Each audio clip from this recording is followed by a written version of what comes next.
उपनल कर्मियों के नियमितीकरण के लिए आगे नीति लाएंगे, उस पर काम करेंगे। और कल हमने मंत्रिमंडल में सभी लोगों ने एकमत होकर इसको आगे बढ़ाने पर सहमति व्यक्त की है और एक विशेषज्ञ समिति इस पर बनेगी और सभी पहलुओं का अध्ययन करके आगे जो है उसकी प्रक्रिया को आगे बढ़ाएगा। समिति की रिपोर्ट आने के बाद इस प्रदेश के हित में, इन कर्मचारियों के हित में हमारी सरकार फैसला लेगी। परीक्षण करके किस प्रकार से इसको इम्प्लीमेंट किया जाए, इस पर जो है ये समिति जो है अपना काम करेगी। ये देश की पहली सरकार है जो हमारे उपनल कर्मचारी उनको न्याय न दे करके अपना अभिनंदन पहले ही करा लिया, तो आप समझ सकते कितनी गैर जिम्मेदार सरकार। अरे आप अपना अभिनंदन करा रहे हैं तो उस अभिनंदन की आप लाज तो रखो। अभी कल ही सरकार ने जो है उपनल कर्मचारी के नियमितीकरण तमाम मामलों को लेकर के ये बात कही है कि हम विशेषज्ञ कमेटी का गठन करेंगे। अरे आप किस बात का गठन कर रहे हैं? जब ऑनरेबल हाई कोर्ट ने नवंबर 2018 को इन कर्मियों के नियमितीकरण और अन्य लाभ देने के लिए निर्देश जारी कर दिए थे, तो उसके बाद आप क्यों रोड अटका रहे हैं?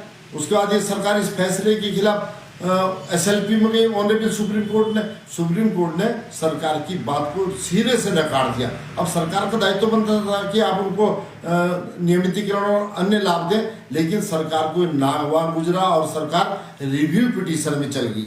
सरकार लगातार इन कर्मियों को झुंझुना थमा रही, इनको गुमराह करने, इनके साथ धोखा कर रही है कि हम तुम्हारा नियमितीकरण कर रहे हैं बहुत जल्दी। अरे अगर आप नियमितीकरण करना चाहते हैं कर्मचारियों का, इनको कोई लाभ देना चाहते हैं, तो सबसे पहले आप जो रिव्यू पिटीशन है उसको वापस लेने की दिशा में काम करो।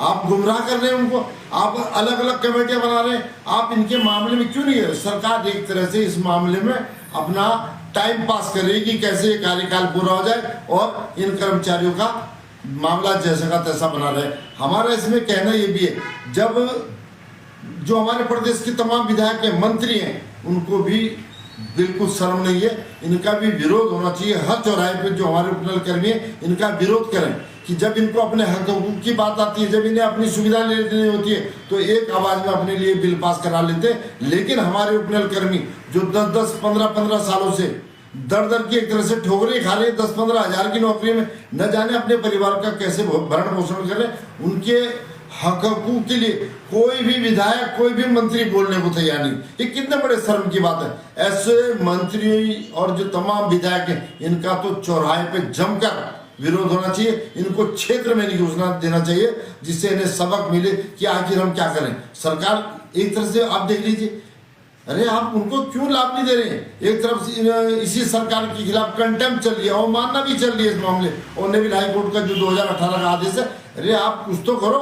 आप जो है लगातार टाइम पास करना चाहते हैं, टाइम वार्ड करना चाहते हैं, जिससे कि अगर ऑनरेबल सुप्रीम कोर्ट में 1% अगर जो इनकी रिव्यू पिटीशन है स्वीकार हो जाती है तो इनको एक बहाना मिल जाएगा हम क्या करें। हम तो देना चाहते थे लेकिन ऑनरेबल सुप्रीम कोर्ट ने ये आदेश कर दिया। तो हमारा इसमें ये कहना है इस गैर जिम्मेदार सरकार से भी कि अरे आप कम से कम इस बात की तो लाज आप रखो। आपने अभिनंदन करवा लिया, इनको क्यों आप गुमराह करने का काम करें? और सरकार को बगैर लाग लपेट के इन कर्मियों को लाभ देना चाहिए, जिससे इनका भविष्य सुरक्षित हो।